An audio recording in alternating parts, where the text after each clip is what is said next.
এই পৃথিবীতে আসার আগে আরেকটা জগতে ছিলাম আমরা, তার নাম রুহের জগৎ, আলামে আরওয়াহ।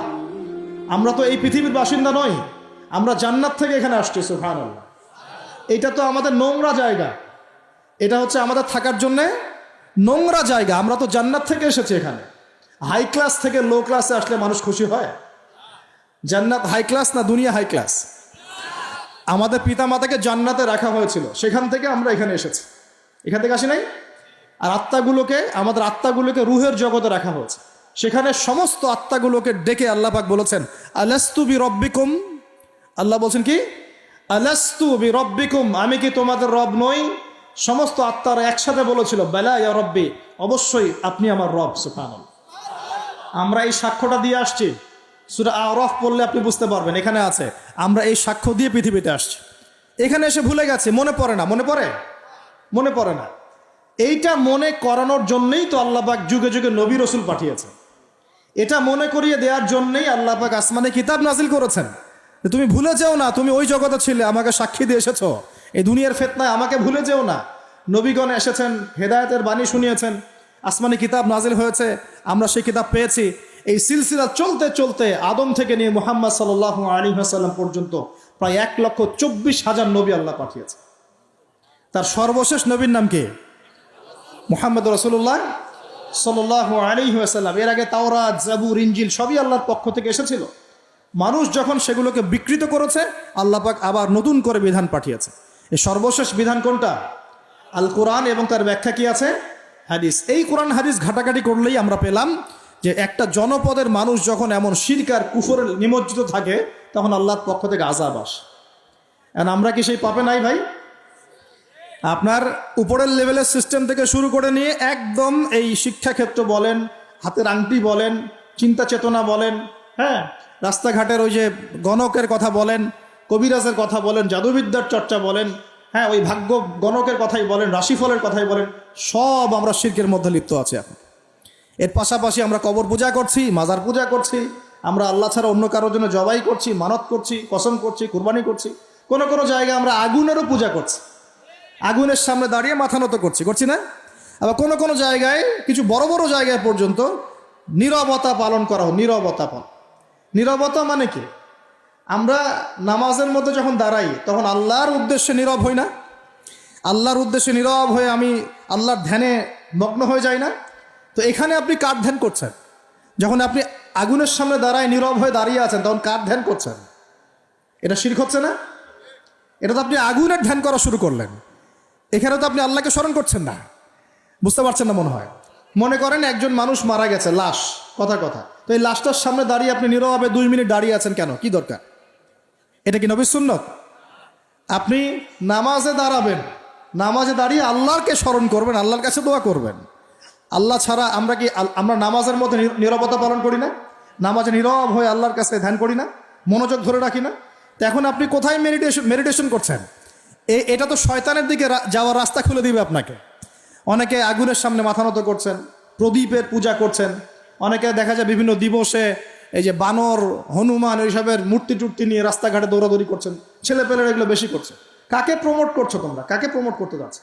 কোন সংস্কৃতি প্রমোট করছো? এই হাদিস এটাও আছে শেষ জামানায়, যে আমার উম্মতের একটা বড় অংশ মুশরিকদের সাথে মিশে যাবে এবং মূর্তি পূজা শুরু করবে। এগুলো চলছে না এখন?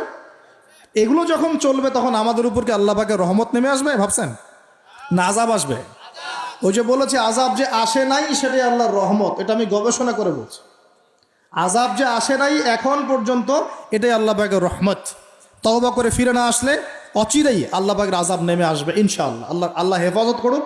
তারপরে আমরা শঙ্কিত যে কখন না নেমে আসে। আল্লাহ রাব্বুল আলামিন আমাদেরকে হেফাজত করুন, আমিন। এভাবে প্রতিটা ক্ষেত্রে শিরক চলছে, শিরক আর কুফর। কোরআন খোলেন, হাদিস পড়েন, দেখবেন আল্লাহ পাক যতগুলো জনপদকে ধ্বংস করেছেন, তার প্রধান 2টা পাপ ছিল শিরক আর কুফর। এই যে আমাদের যুব সমাজ এটাই বোঝে না যে নামাজটা ছেড়ে দেওয়াটা কুফরি। নামাজ যে না পড়া, ছেড়ে দেওয়া, ইচ্ছা করে না পড়াটা কুফরি, এটা ওদেরকে কেউ শেখায় নাই। 20 বছর পড়াশোনা করেছে বিশ্ববিদ্যালয়ে, স্কুল, কলেজ, বিশ্ববিদ্যালয়ে 20 বছর পড়াশোনা করেছে, কেউ কোনো স্যার ওদেরকে শেখায় নাই যে নামাজ ছেড়ে দিলে কুফরি হয়। এবং এদের সংখ্যা লক্ষ লক্ষ না, মনে হয় কোটি কোটি হবে যুব সমাজ, যারা 20-25 বছর পড়াশোনা করে নামাজ যে কুফুর, নামাজ ছেড়ে দেওয়া যে কুফুরি, এটা শিখে নেয়।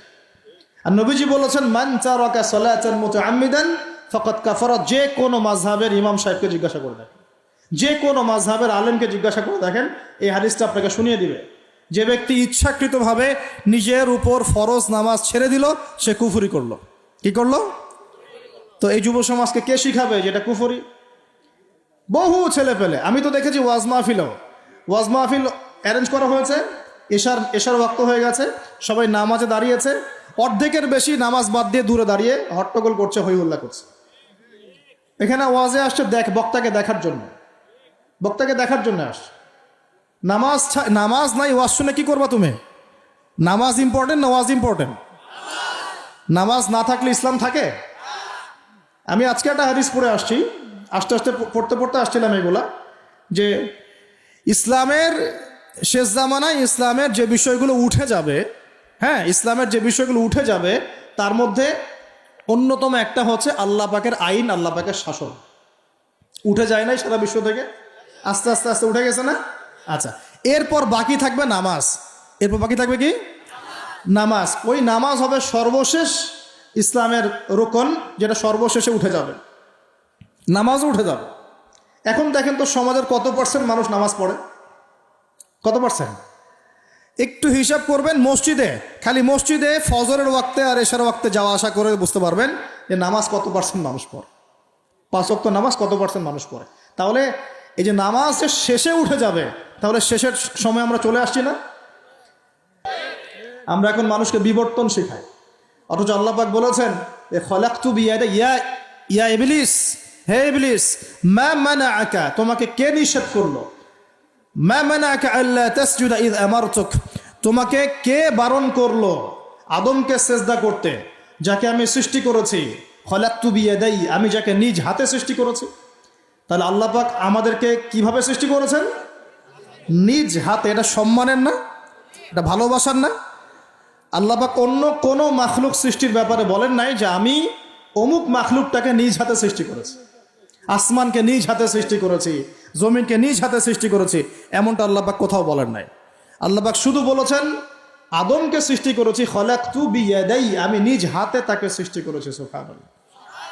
আল্লাহ পাক তাকে সৃষ্টি করে দুনিয়াতে পাঠিয়ে আল্লাহ পাকের খেলাফতের দায়িত্ব দিয়েছেন যে আদম তুমি দুনিয়ায় যাও, দুনিয়ায় নির্দিষ্ট সময় থাকবে, চিরস্থায়ী হতে পারবে না, আমার বিধান আমি নাজিল করব, সেগুলো যদি মেনে চলো এবং তা প্রতিষ্ঠা করো, তাহলে তুমি জমিনে আমার খেলাফতের দায়িত্ব পালন করলা।